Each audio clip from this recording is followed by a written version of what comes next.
Take a look. This is not just any charcuterie board. This is like the perfect charcuterie board. Who doesn't want this as part of their fall spread, perhaps even on Thanksgiving?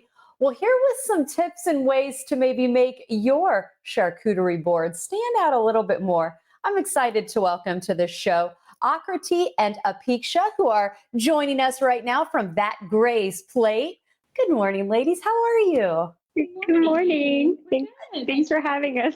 So I feel like it's been within the last like 10 years, maybe, that charcuterie boards really are just continuing to gain in popularity. I'm a big fan. I love to stand and just kind of nibble as I go. So I'm a fan of the charcuterie board, but mine never look like that. So I'm curious first, Akriti, why charcuterie boards? What is it about them that just makes them so loved by so many?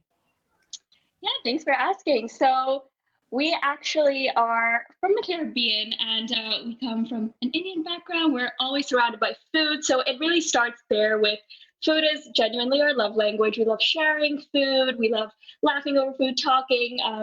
So, that's really where the idea came from for pretty food, sharing with people. And my sister has an amazing background in hotel management and tourism and at the event space. So she's really good at making food look very pretty. And that's where charcuterie design comes in because it's just such a fun way to get people talking, start conversation. You can play around with the pairings and it doesn't hurt that it's very pretty. Well, Peksha, I'm curious. Mine never look like that. I'm not going to lie. I mean, normally I'm thinking, okay, cheese and crackers, and then I kind of don't know what to do next. So give us some ideas. Give us some things that we should be incorporating into perhaps that fall charcuterie board that maybe we'll have for Thanksgiving.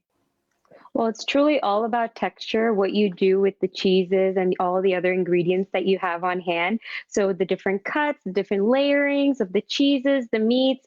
In a little bit, I'll teach you a quick how to make a quick salami rose, like we have over here on our platter right here. But then just adding a few fall elements, some maple cookies, some chocolates, and we have wonderful cheeses as well, fall-inspired cheeses. We have a beautiful Toscano with rubbed in cinnamon here.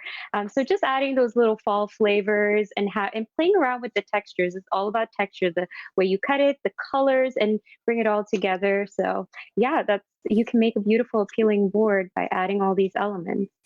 I'm curious. I see some cones over there to the end of your shot. I attempted to do something like this at a friend gathering I had. My red solo cup did not look as good as that. I'm not going to lie. Why is it something to think about maybe doing individualized charcuterie boards? And what are the tips? Because that looks pretty cool. Yeah, so with the uncertain times that we're in right now, it kind of some people might have a little bit of concern around distancing during larger gatherings, but also it's just really handy to have individual ones so not everybody's messing at the same board.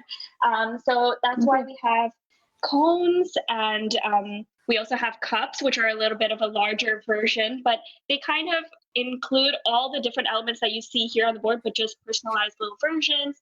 There's I think two different cheeses in there, a little bit of meat, some fruit. There's a nut and a chocolate at the bottom, which is the secret to getting it to perch up, which is why maybe the red solo cup didn't work out.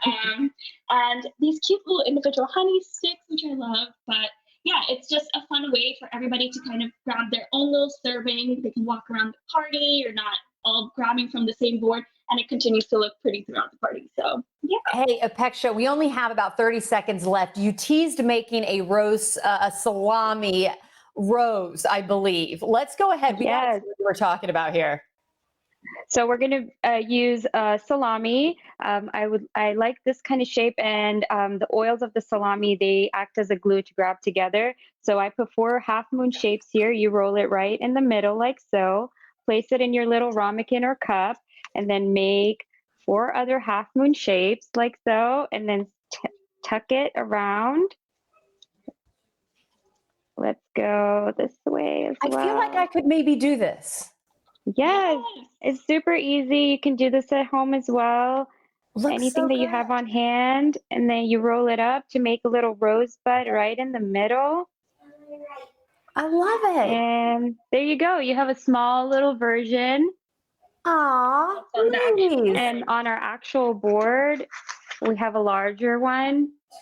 Well, we'll save that for the next time. Deal, because we are out of time. And I know you want to give some love to some viewers out there. So if people go ahead, check out That Gray's Plate. I know there's a 15% discount just for mentioning the morning blend. So make sure to do that. Ladies, great meeting you. Thanks for being with us today. Yeah, thank you.